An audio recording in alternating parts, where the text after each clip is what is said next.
இன்னும் 6 வார டைம் தர்றோம், அதுக்குள்ள உடனடியா இந்த ஆவணங்கள் எல்லாத்தையும் கோர்ட்ல வந்து கொடுங்க.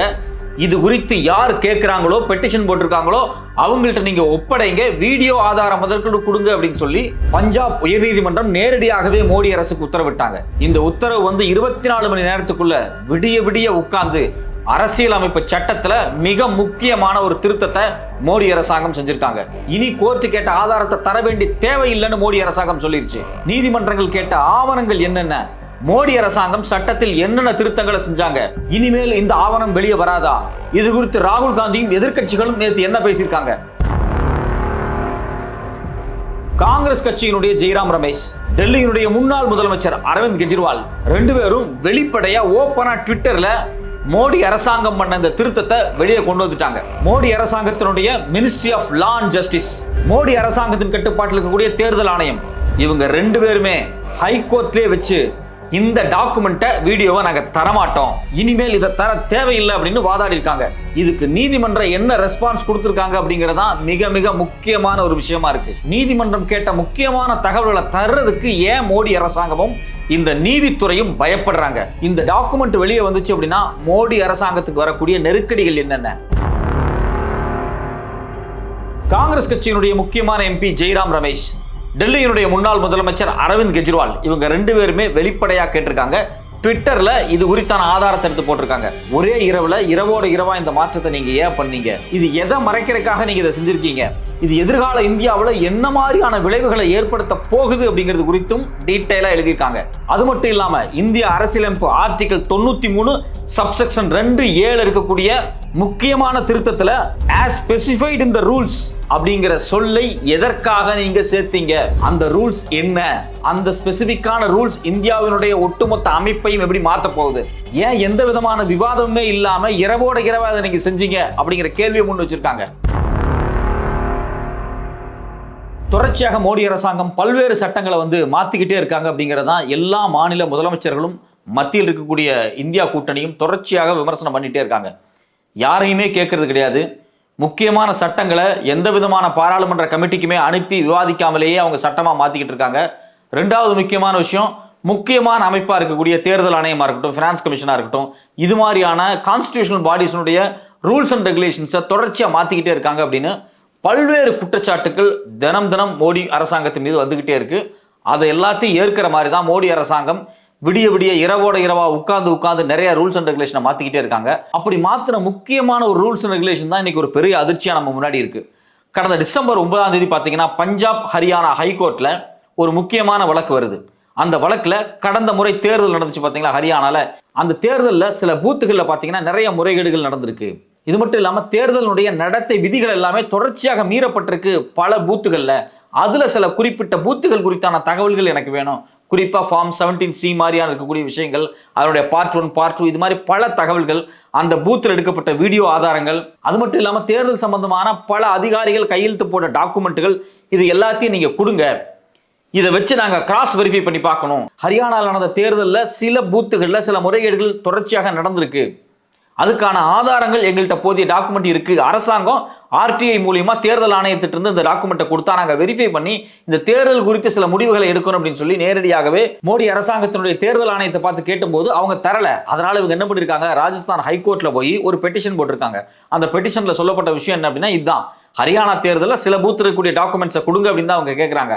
ஆனா மோடி அரசாங்கத்தினுடைய தேர்தல் ஆணையம் அதை ரெப்ரசன்ட் பண்ணி வந்த அட்வொகேட் அவர் என்ன சொல்றாரு அப்படின்னா, இல்ல இதெல்லாம் தர முடியாது, இந்த பெட்டிஷன் போட்டவர் அவர் கேண்டிடேட்டே கிடையாது, கேண்டிடேட்டே இல்லாத ஒருத்தருக்கு அதுக்காக டாக்குமெண்ட் தரணும் அப்படின்னு சொல்லி வெளிப்படையா கோர்ட்ல பேசுறாங்க. இதை பார்த்தோன்னே ஜட்ஜுக்கு ரொம்ப கோபமாயிருக்கும். அவர் கேண்டிடேட் இல்லையாங்கிறதெல்லாம் பிரச்சனை கிடையாது. அவர் தேர்தலினுடைய நம்பகத்தன்மை, தேர்தலினுடைய வெளிப்படைத்தன்மை, தேர்தலினுடைய நியாயத்தை அவர் நேரடியாக கேட்கிறாரு. நீங்க ஹரியானாவில் ஒரு தேர்தல் நடத்திருக்கீங்க, அதுல சில பூத்துல சில முறைகேடுகள் நடந்ததாக ஒரு சிட்டிசன், அதுவும் இல்லாம சமூகத்தின் மீது அக்கறை உள்ள ஒரு சமூக போராளி கேட்கிறாரு. அப்படி அவர் கேட்கும்போது அவர் என்னென்ன டாக்குமெண்ட் எல்லாம் கேட்கிறாரோ அந்த டாக்குமெண்ட்டை நீங்க உடனே கொடுத்துருங்க. அப்படி நீங்க கொடுத்தீங்கன்னா தான் தேர்தல் மேல மக்களுக்கு நம்பகத்தன்மை வரும். அந்த டாக்குமெண்ட் எல்லாம் நீங்க கொடுக்கணும், உங்களுக்கு நான் 6 வாரம் டைம் தரேன் அப்படின்னு சொல்லி பஞ்சாப் ஹரியானா ஹைகோர்ட் உத்தரவிடுறாங்க. யாருக்கு உத்தரவிடுறாங்க அப்படின்னா, மோடி அரசாங்கத்துக்கும் அந்த தேர்தல் ஆணையத்துக்கும் அந்த அட்வொகேட்டுக்கும் உத்தரவிடுறாங்க. இந்த உத்தரவின் அடிப்படையில் மோடி அரசாங்கம் பறிஞ்சு 6 வாரத்துக்குள்ள இந்த டாக்குமெண்ட்டை கொடுக்க ரெடியா இருந்தாங்களன்னா அதுதான் இல்லை. டிசம்பர் 9ஆம் தேதி இந்த உத்தரவு வருது. இந்த உத்தரவு வந்து 24 மணி நேரத்துக்குள்ள மோடி அரசாங்கத்தினுடைய ministry of law and justice, அதாவது மத்திய அரசாங்கத்தினுடைய சட்ட அமைச்சகம் இருக்கு பாத்தீங்களா, அந்த சட்ட அமைச்சகம் யாருகிட்டையுமே கேட்காம இரவோடு இரவா ஒரே நாள்ல உட்கார்ந்து இந்த விதிகள், அதாவது தேர்தல் நடத்தக்கூடிய விதிகள் இருக்கு இல்லையா, அந்த விதிகள்ல சில மாற்றங்களை பண்ணிட்டாங்க. வழக்கமா பாத்தீங்கன்னா தேர்தல் நடத்தும் போது, இந்த தேர்தல் நடந்து முடிஞ்ச உடனே தேர்தல் குறித்தான சந்தேகங்கள் இருக்கும்போது என்னென்ன டாக்குமெண்ட் எல்லாம் வாங்கலாம் அப்படிங்கிறதுக்கு ஒரு ரூல்ஸ் அண்ட் ரெகுலேஷன் இருக்கு. அந்த ரூல்ஸ் அண்ட் ரெகுலேஷன் படி பாத்தீங்க அப்படின்னா, எனக்கு ஒரு பூத்துல சந்தேகம் இருந்துச்சு அப்படின்னா 17C ஃபார்ம்ல இருந்து என்னென்ன டாக்குமெண்ட், வீடியோகிராஃப், இது மட்டும் இல்லாம அதிகாரிகள் கையெழுத்து போட்ட ஓட்டு குறித்தான சில முக்கியமான தகவல்கள் எல்லாத்தையுமே நம்ம வாங்கி வெரிஃபை பண்ணி பார்க்கலாம்.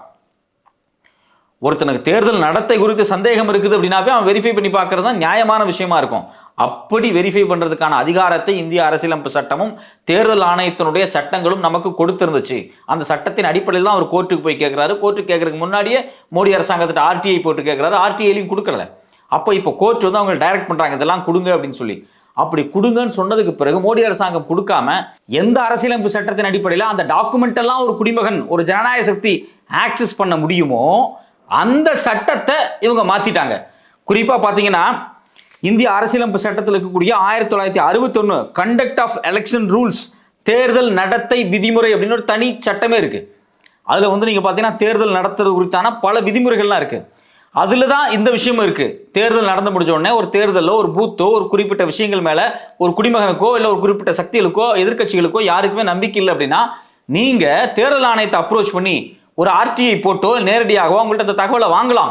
இந்திய அரசியலமைப்பு சட்டம் 1961 கண்டக்ட் ஆஃப் எலெக்ஷன் ரூல்ஸ் 93 இதுக்கான எல்லா அதிகாரங்களையும் கொடுத்திருக்கிறது. ஆனா இவங்க என்ன பண்ணிட்டாங்க அப்படின்னா, சரி கோர்ட் இந்த விஷயத்தை சீரியஸா எடுத்துட்டாங்க, கோர்ட் இதெல்லாம் கேட்கறாங்க, இந்த விஷயம் எல்லாம் கோர்ட்டுக்கு போச்சு அப்படின்னா சில பிரச்சனைகள் வரும்னு பாஜக நினைச்சுக்கிறதுக்கான வாய்ப்பு இருக்கு. ஏன்னா ஹரியானா எலெக்ஷன்ல பல முறைகேடுகள் நடந்ததாக தொடர்ச்சியாக பேசப்பட்டுட்டே இருந்துச்சு. மகாராஷ்டிரா எலெக்ஷன்லயும் அந்த பிரச்சனை இருந்துச்சு.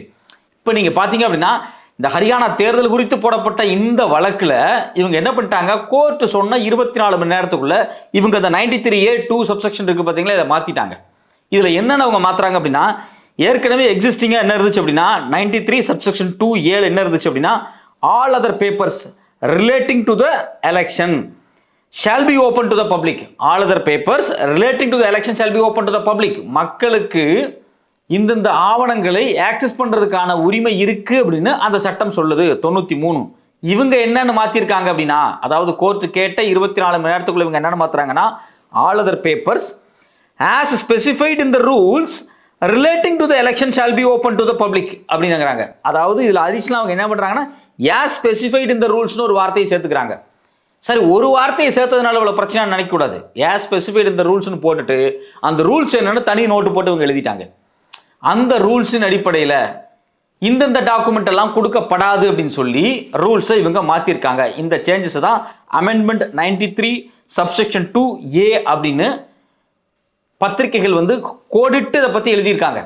ஸோ இப்போ நமக்கு வரக்கூடிய கேள்வி என்ன அப்படின்னா, உங்கள்கிட்ட உண்மையா பொய்யா, தேர்தலில் ஏதோ சந்தேகமா இருக்கு, பூத்தில் ஏதோ தப்பு நடந்திருக்குன்னு ஒரு குடிமகன் கேள்வி கேட்டா கேட்கறக்கே உனக்கு உரிமை கிடையாதுடா, இனிமேல் தேர்தல் பூத்துக்குள்ள என்ன நடந்தாலும் நீ கேட்க முடியாதா, ஏன்னா நாங்கள் சட்டத்தை மாத்திட்டோம் அப்படின்னு சொல்லி ரொம்ப திமிராக சட்டத்தை அவங்க மாத்திட்டாங்க.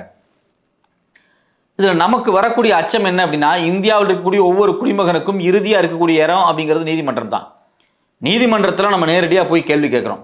ஐயா, நாங்கள் தேர்தல் ஆணையத்தை போய் கேட்டோம், அவங்க தரல, இப்போ நாங்கள் உங்கள்கிட்ட வந்து பெட்டிஷன் போட்டிருக்கோம், நீங்கள் வாங்கி கொடுங்கன்னு கேட்குறாங்க. தேர்தல் ஆணையம் எந்த விதமான பதிலும் சொல்லாதப்போ நீதிமன்றம், அதுவும் குறிப்பாக உயர்நீதிமன்றம் என்ன சொல்லுது, 6 வாரம் நான் டைம் தரேன், அதுக்குள்ள நீங்க இதை கொடுங்க அப்படின்னா 24 மணி நேரத்துக்குள்ள இவங்க ரூல்ஸை மாத்துறாங்க. நீங்க 6 வாரம் டைம் கொடுத்தா நாங்க 24 ஹவர்ஸ் ரூல்ஸையே மாத்துவோம் அப்படின்னு சொல்லி மோடி அரசாங்கம் தடாலடியாக நீதிமன்றத்துக்கு எதிராக ஒரு பொட்டு கூட நீதிபதியோ நீதிமன்றத்தையோ ஜுடிஷியரியோ பொருட்படுத்தாம இந்த சட்டத்தை அவங்க மாத்திருக்காங்க. இதுல நமக்கு தெரிய வேண்டிய விஷயம் என்னன்னா, ஒண்ணு இவங்க நீதிமன்றத்தை மதிக்கல, ரெண்டாவது தேர்தல் குறித்து கேட்கக்கூடிய டாக்குமெண்ட்டை கொடுக்கறதுக்கு ஏன் பயப்படுறாங்க? என்னென்ன டாக்குமெண்ட் கேட்டாங்களோ அந்த டாக்குமெண்ட்டை கொடுத்துட்டு போயிட வேண்டியதானே, அதை கொடுக்கறதுக்கு ஏன் பயப்படுறாங்க? ஏற்கனவே பார்த்தீங்கன்னா 2024 இப்போ தேர்தல் நடந்துச்சு பார்த்தீங்களா, இந்த தேர்தல் 4 கட்டமாக 5 கட்டமாக நடந்துச்சு. இந்த முதல் கட்ட தேர்தல் முடிஞ்ச உடனே இவங்க ஒரு டேட்டாவை வெளியே சொல்றாங்க. யாரு? மோடி அரசாங்கம் ஒரு டேட்டாவை சொன்னாங்க. அதாவது இத்தனை % ஓட்டு வந்துச்சு அப்படின்னாங்க. ஆனா அவங்க சொன்னதை விட 2% கூடுதலாக ஓட்டு பதிவானதாக அந்த தேதியில, அதாவது எலெக்ஷன் முடிஞ்சு 24 மணி நேரத்தில் சொன்ன தேதியிலிருந்து 11 நாள் கழிச்சு வேற ஒரு டேட்டாவை சொன்னாங்க. இது எல்லாத்துக்குமே ஒரு பெரிய அதிர்ச்சி ஏற்படுத்திடுச்சு. ஏன்னாப்பா தேர்தல் முடிஞ்ச அன்னைக்கு நீங்கள் ஒரு டேட்டா சொன்னீங்க, 11 நாள் கழிச்சு வேற ஒரு டேட்டா சொல்கிறீங்க, அதில் 2% ஓட்டு கூடி இருக்கு, இது எப்படி கூடிச்சு? அது மட்டும் இல்லாமல் தேர்தல் முடிஞ்ச அன்னைக்கே எதிர்க்கட்சிகளும் ஜனநாயக சக்திகளும் நேரடியாக ஒரு கேள்வி கேட்டாங்க. என்ன கேள்வி கேட்டாங்க அப்படின்னா, நீங்கள் ஓட்டு போட்டு முடிச்சுட்டாங்க ஃபர்ஸ்ட் ஃபேஸில், எவ்வளோ ஆண்கள் ஓட்டு போட்டிருக்காங்க, எவ்வளோ பெண்கள் ஓட்டு போட்டிருக்காங்க, எவ்வளோ பேர் ஓட்டு போடலை, மொத்த வாக்காளர்கள் எவ்வளவு, போட்டவங்க ஆண் பெண் எவ்வளவு, இதை கொடுங்க அப்படின்னு கேட்குறாங்க. ஆனால் மோடி அரசாங்கமோ தேர்தல் ஆணையமோ என்ன பண்ணுச்சு அப்படின்னா, அந்த டேட்டாவை தர முடியாதுச்சு. அதுக்கு பதிலாக அவங்க என்ன கொடுத்தாங்க அப்படின்னா, பர்சன்டேஜை மட்டும் கொடுத்தாங்க. வழக்கமாக பார்த்தீங்கன்னா இந்தியாவினுடைய ஒட்டுமொத்த வரலாறுலையும் நாம் இவிஎம் மிஷினே பயன்படுத்துறதுக்கு முன்னாடி கூட பார்த்தீங்க அப்படின்னா நாம் வந்து எல்லா டேட்டாவையும் வெளியிட்டோம். இந்திய அரசாங்கம் அப்படிங்கிறது, தேர்தல் ஆணையம் அப்படிங்கிறது ஓரளவுக்கு ஜனநாயக அமைப்பாக இருக்கும்போது தேர்தல் முடிந்த 24 மணி நேரத்திற்குள் எவ்வளவு வாக்காளர்கள் ஆண் பெண் ஓட்டு போட்டிருக்காங்கிற பட்டியலை உடனே வெளியிடுவாங்க. ஆனால் இப்போ இவங்க கேட்டால் இல்லை டைம் எடுக்கும் அப்படிங்கிறாங்க. நீங்கள் தான் டிஜிட்டல் இந்தியா அப்படிங்கிறீங்க, இவிஎம் மிஷின் வந்துருச்சுங்கிறீங்க, எல்லாமே பட்டன் அமுத்தினா வந்து தெரியும் அப்படிங்கிறீங்க, ஆனால் தேர்தல் டேட்டா கேட்டால் மட்டும் நீங்கள் சொல்ல மாட்டேங்கிறீங்க. அப்படிங்கும்போது எல்லாத்துக்குமே ஒரு சந்தேகம் வருது. திருப்பி கோர்ட்டுக்கு போகிறாங்க. நீங்கள் வந்து கடந்த 2024 தேர்தலில் கோர்ட்டுக்கு போய் தான் அந்த டேட்டாவை திருப்பி கேட்கும் போதும் அந்த டேட்டா முறையாக கொடுக்கப்படவில்லை அப்படிங்கிறதான் ஒரு வருத்தத்தர செய்தி. இப்போ இதே பேட்டர்ன் தான் இங்கேயும் நடந்திருக்கும். இப்போ இவங்க என்ன பண்ணுறாங்க, நேராக கோர்ட்டுக்கு போகிறாங்க. கோர்ட்டுக்கு போய் ஹைகோர்ட்டில் கேட்குறாங்க. ஹைகோர்ட் டேட்டாவை கேட்குது எலெக்ஷன் கமிஷன், ஆனால் இவங்க தரமாட்டேங்கிறாங்க, சட்டத்தை மாற்றுறாங்க. அப்போ அவங்க சட்டத்தை மாற்றுறாங்க அப்படிங்கும்போது நமக்கு ஒரு சந்தேகம் வருது. ஏன் ஒரு பூத்தில் இருக்கக்கூடிய ஓட்டு போட்ட வீடியோவையோ சிசிடிவியோ வெளியிடுறதுக்கு ஏன் பயப்படுறீங்க? கடந்த காலங்களில் என்ன நடந்துச்சு? சண்டிகர் தேர்தலில் மிகப்பெரிய முறைகேடு நடந்துச்சு. அங்கே தேர்தல் ஆணையராக நியமிக்கப்பட்ட, அதாவது தேர்தல் அதிகாரியாக நியமிக்கப்பட்ட ஒருத்தர் என்ன பண்ணார், கையில் ஒரு பேப்பர் வச்சுக்கிட்டு மேயர் தேர்தல், அது சண்டிகரோட மேயர் தேர்தல், அப்படியே உட்காந்துட்டு அவர் வந்து அந்த தேர்தல் சீட்டை வந்து மாற்றி மாற்றி அடிக்கிறார். மேலே இருக்கக்கூடிய சிசிடிவியில் ஃபுட்டேஜில் ரெக்கார்ட் ஆகிட்டே இருக்குது. அவர் மேலே திரும்பி திரும்பி பார்க்குறாரு, சிசிடிவி ஃபுட்டேஜ் தெரியுதான்னு மேலே பார்த்துட்டு தான் அவர் வந்து எல்லாத்தையும் அடிக்கிறார். பிற்பாடு உச்சநீதிமன்றத்துக்கு இந்த வழக்கு போச்சு. இமீடியட்டாக உச்சநீதிமன்றம் அந்த வழக்கு எடுத்த உடனே அந்த சிசிடிவி ஃபுட்டேஜை பார்த்துட்டு இதில் ஏதோ ஒரு ஃப்ராடு பண்ணுறாருன்னு தெரிஞ்சிச்சு. உடனே உச்சநீதிமன்றம் தேர்தல் வெற்றியை அவங்க அறிவிச்சாங்க. இந்திய வரலாறுலேயே முதல் முறையாக தேர்தல் ஆணையம் அது நடத்தின ஒரு தேர்தலுக்கு உச்சநீதிமன்றம் எலெக்ஷன் ரிசல்ட்டை டிக்ளேர் பண்ணது அதான். ஏன்னா அவங்க வீடியோவில் பார்த்துட்டாங்க, அந்த குறிப்பிட்ட அதிகாரி வந்து ஃப்ராடு பண்ணியிருக்காருன்னு கண்டுபிடிச்சிட்டாங்க. அப்போது குறிப்பிட்ட அதிகாரி ஃப்ராடு பண்ணாருன்னு எப்படி கண்டுபிடிச்சாங்க? சிசிடிவி ஆதாரத்தின் அடிப்படையில் தான் கண்டுபிடிச்சாங்க. ஆனால் இன்னி வரப்போகிற காலங்களில் இது மாதிரியான ஸ்பெசிஃபிக்கான டாக்குமெண்ட்ஸை கேட்டோம்னா மோடி அரசாங்கம் கொடுக்குமானா கொடுக்காது. தேர்தல் ஆணையத்திட்ட போய் இல்லைங்க நீங்கள் வந்து ஒரு தேர்தல் நடக்குது, அதில் ஃப்ராட் நடந்திருக்கு, எனக்கு அந்த பூத்துடைய வீடியோ கொடுங்க அப்படின்னு கேட்டால் தரமாட்டாங்க. கேட்டால் அவங்க என்ன சொல்கிறாங்க, இல்லை அரசியலமைப்பினுடைய சட்ட விதி 93(2)A இதைத்தான் சொல்லுது, ஸோ நான் உங்களுக்கு தரமாட்டேன் அப்படின்னு வெளிப்படையாக சொல்லுவாங்க. இதை பார்க்கும்போது தான் நமக்கு ரொம்ப அதிர்ச்சியாக இருக்குது. இன்றைக்கி எல்லாருமே எந்த நம்பிக்கையில் ஓட்டு போடுறான்? கண்டிப்பாக நம்ம யாருக்கு ஓட்டு போடுறோமோ அவங்களுக்கு ஓட்டு போய் சேரும். நம்ம யாரை நல்லவங்கன்னு நம்புகிறோமோ, நம்ம யாரை விருப்பப்படுறோமோ அவங்க தான் ஜெயிச்சு எலெக்ஷனில் மேலே சிஎம்ஆவோ பிஎம்ஆவோ வர்றாங்க, ஒரு எம்எல்ஏவோ எம்பியாவோ வர்றாங்க அப்படிங்கிற நம்பிக்கையில் தான் ஒவ்வொருத்தனும் போய் ஓட்டு போடுறான். அந்த ஓட்டு போடும்போது சில சந்தேகங்கள் வரும்போது டிரான்ஸ்பரண்ட்டாக என்ன நடந்திருக்கு பூத்தில் அப்படிங்கிறது குறித்து தகவலை ஒருத்தன் தெரிஞ்சுக்க விருப்பப்படுறான் அப்படின்னா அது தெரிஞ்சுக்கும் போது அவனுக்கு ஒரு நம்பிக்கை வரும். தேர்தல் நேர்மையாக தான்ப்பா நடக்குது, நாம் ஓட்டு போடுறது ஒன்றும் வேஸ்ட்டாக போகிறது கிடையாது, நம்ம யாரை நினைக்கிறோமோ அவங்க தான்ப்பா தேர்தல் செய்கிறாங்க அப்படின்னு சொல்லி ஒரு குடிமகனுக்கு முழு நிறைவோடு ஜனநாயகத்தை நம்பி அவன் ஓட்டு போடுவான். ஆனால் நீங்கள் இதை டிரான்ஸ்பரன்சி இல்லாமல் பண்ணுறீங்க, வெளிப்படைத்தன்மையே இல்லாமல் பண்ணுறீங்க, எது குறித்தான டேட்டாவை நான் தர முடியாது அப்படிங்கிறீங்க. அப்புறம் எப்படி ஒரு குடிமகனுக்கு தேர்தல் ஜனநாயகத்தின் மீது நம்பிக்கை வரும்? இதில் ரொம்ப முக்கியமான விஷயம் என்ன அப்படின்னா, ஜெயராம் ரமேஷ், காங்கிரஸ் கட்சியை சார்ந்த ஜெயராம் ரமேஷ் ஒரு டீட்டெயிலாக ஒரு ட்விட்டு போட்டு டாக்குமெண்ட் எடுத்து போட்டிருக்காரு. நீங்கள் பண்ணுறது சாதாரண விஷயம் கிடையாது, மக்களினுடைய அடிப்படையே வெளிப்படைத்தன்மை தான், அந்த வெளிப்படைத்தன்மையவே நீங்கள் டிரான்ஸ்பரன்சியை வந்து காலி பண்ணுறீங்க அப்படின்னு அவர் வருத்தப்படுறாரு. அது மட்டும் இல்லாமல் அரவிந்த் கெஜ்ரிவால், முன்னாள் டெல்லியினுடைய சிஎம் போடுறாரு, அவர் வெளிப்படையாக கேட்குறாரு, day after the High Court tells EC to provide documents to petitioner centre changes poll document rules அப்படிங்கிறத அவர் வெளிப்படுத்துறாரு. அவர் என்ன சொல்கிறார் அப்படின்னா, என்னப்பா அது ஹைகோர்ட்டு யார் பெட்டிஷன் போட்டாங்களோ அவங்களுக்கு டாக்குமெண்ட் கொடுக்க சொல்லி உத்தரவு போட்டு 24 மணி நேரத்துக்குள்ளே மத்திய அரசாங்கம் எப்படி இதை ரூல்ஸ் அண்ட் ரெகுலேஷனை மாற்றுது? அப்போ இதுக்கு பின்னாடி ஏதோ இருக்குது அப்படிங்கிறது தான் ஒரு முதலமைச்சரே சொல்கிறார், மாநில முதலமைச்சரே சொல்கிறார். அப்போ இது எல்லாத்துக்குமே ஒரு பெரிய சந்தேகத்தை ஏற்படுத்துது. நீங்கள் ஏதோ ஒரு விஷயத்தை மறைக்கிறதுக்காக ஹரியானா தேர்தலில் உண்மையிலே என்ன நடந்துச்சு, அவர் கேட்கக்கூடிய பூத்தில் என்ன நடந்துச்சு, அதுதான் நம்மளுடைய கேள்வியுமா இருக்குது. இதே மாதிரி தான் பார்த்தீங்கன்னா மகாராஷ்டிரா தேர்தலையும் பயங்கர பிரச்சனை வந்துச்சு. தொடர்ச்சியாக தேர்தலில் நிறைய பிரச்சனைகள் வந்துக்கிட்டே இருக்குது. குறிப்பாக இந்த இவிஎம் மிஷின் வந்ததுக்கு பிறகு நம்பகத்தன்மை குறைஞ்சிக்கிட்டே இருக்குது அப்படின்னு உச்சநீதிமன்றம் வரைக்கும் வழக்கு பல தடவை போச்சு. குறிப்பாக ஏடிஆர் அப்படிங்கக்கூடிய அமைப்பு இந்த தேர்தலை மையமாக வச்சு பல முறை பொதுநல வழக்கை வந்து உச்சநீதிமன்றம் வரைக்கும் கொண்டு போனாங்க. ஆனால் இன்னைக்கு உச்சநீதிமன்றத்தினுடைய தலைமை நீதிபதியாக இருக்கக்கூடிய இவர் ஏற்கனவே வந்து இதே இவிஎம்னுடைய வழக்கை வந்து அவருடைய பெஞ்சில் வந்து விசாரித்தப்போ இது குறித்தெல்லாம் நான் எடுத்துகிட்டு வராதிங்க பெஞ்சுக்கு அப்படின்னு சொல்லி தூக்கி போட்டு அந்த வழக்கை ஒன்றும் இல்லாமல் பண்ணிட்டார். இப்போ நமக்கு இருக்கக்கூடிய கேள்வி என்ன அப்படின்னா, நாங்கள் எல்லோருமே நீதித்துறையை நம்பி தான் இருக்கிறோம். இவிஎம் மிஷின் மேலே மக்களுக்கு ஒரு சந்தேகம் எழுப்பப்படுது. அது உச்சநீதிமன்றத்துக்கு வரும்போது உச்சநீதிமன்றம் முறையாக இதை விசாரித்து ஒரு தீர்ப்பை கொடுக்கணும். அதே மாதிரி இப்போது ஹரியானா எலெக்ஷனை மையமாக வச்சு வந்த பெட்டிஷனை இன்றைக்கி இருக்கக்கூடிய ஹரியானாவினுடைய ஹைகோர்ட் வந்து ஒரு நல்ல தீர்ப்பை கொடுத்துருக்காங்க. ஒரு 6 வாரத்தில் வந்து நீங்கள் வந்து இதுக்கான டாக்குமெண்ட்டை கொடுங்கன்னு கேட்குறாங்க. ஆனால் மோடி அரசாங்கம் மாற்றிடுது. சரி, ஓகே, மோடி அரசாங்கம் மாற்றிருச்சு. இப்போ டாக்குமெண்ட் கேட்டால் கிடைக்காது. இப்போ டாக்குமெண்ட்டை ஆக்சஸ் பண்ண முடியாத இடத்துக்கு ஒரு குடிமகன் நகர்ந்துட்டான். இப்போ திருப்பியும் அதே ஹைகோர்ட் என்ன தீர்ப்பை கொடுக்க போகுது அப்படிங்கிறது தான் நம்மளுடைய முக்கியமான கேள்வியாக இருக்குது. நீங்கள் ஒரு தீர்ப்பு சொன்னீங்க, அந்த தீர்ப்பு 6 வாரம் டைம் கொடுத்தீங்க.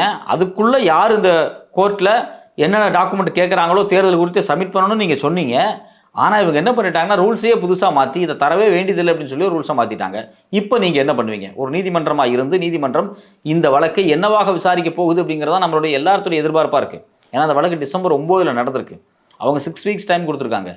6 வீக்ஸ் டைமுக்கு முன்னாடி இந்த சேஞ்சஸ் நடந்துருச்சு. ஸோ நம்ம வெயிட் பண்ணி தான் பார்க்கணும் மோடி அரசாங்கம் இந்த பர்டிகுலர் வழக்கு குறித்து என்ன முடிவு அவங்க எடுக்க போகிறாங்க அப்படிங்கிறது நம்ம வெயிட் பண்ணி தான் பார்க்கணும்.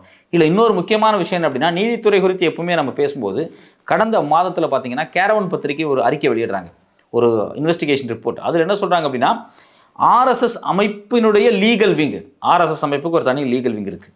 அந்த லீகல் விங்கினுடைய நிகழ்ச்சியில் இந்தியாவினுடைய இன்னைக்கு உச்சநீதிமன்றத்தில் இருக்கக்கூடிய நீதிபதிகளில் 33 பேர் இருக்காங்க. அதில் 9 பேர் போய் பார்ட்டிசிபேட் பண்ணியிருக்காங்க அந்த நிகழ்ச்சியில் அப்படின்னு சொல்லி ஒரு ஆதாரத்தை அவங்க வெளியிடுறாங்க.